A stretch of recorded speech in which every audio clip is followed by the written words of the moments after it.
সরকার 5 মাসে সম্পূর্ণরূপে ব্যর্থ হয়েছে। গ্যাস দিতে পারছে না, বিদ্যুৎ দিতে পারছে না, দ্রব্যমূল্য নিয়ন্ত্রণে রাখতে পারছে না। কর্মসংস্থানের প্রতিশ্রুতি দিয়েছিল, একটি কর্মসংস্থানও নিশ্চিত করতে পারে নাই। অন্যদিকে আমরা দেখছি বিশ্ববিদ্যালয়গুলোতে, ক্যাম্পাসগুলোতে সরকার দলের নতুন ক্ষমতাসীন ছাত্র সংগঠন, ছাত্র দলের সন্ত্রাসীরা, বিরোধী দলের যারা ছাত্র নেতা রয়েছে, ছাত্র শিবির, ছাত্র সংসদ এবং ছাত্র শক্তির নেতৃবৃন্দদের উপরে নির্বিচারে হামলা করছে। তারা পুরনো ছাত্রলীগের জায়গা দখল করে ক্যাম্পাস দখলের পায়তারা করছে।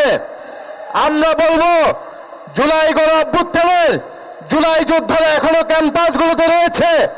কোনোভাবেই ক্যাম্পাসের দখলদারিত্ব কোনো ক্ষমতাসীন ছাত্র সংগঠনকে আপনারা দেবেন না। আপনাদের রক্ত ঝরছে, বাংলাদেশের মানুষ এটা দেখছে, বাংলাদেশের জনগণ আপনাদের সাথে আছে। এবং ঢাকা শহরের মানুষকে বলবো, হাড়ি পাতিল নিয়ে মিছিল করছে, হারিকেন নিয়ে মানুষ নেমে আসছে, কারণ গ্যাস নাই এবং বিদ্যুতের বিল অপ্রয়োজনীয়ভাবে ভুতুড়ে বিল দিচ্ছে।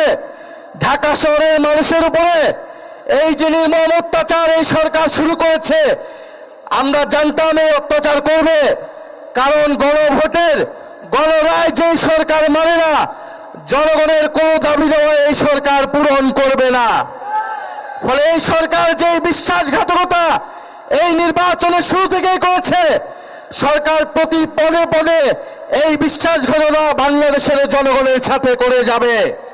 কিন্তু আপনারা, আমরা বাংলাদেশের জনগণ এই সরকারকে কোনোভাবেই এই ধরনের আচরণ করতে দেব না।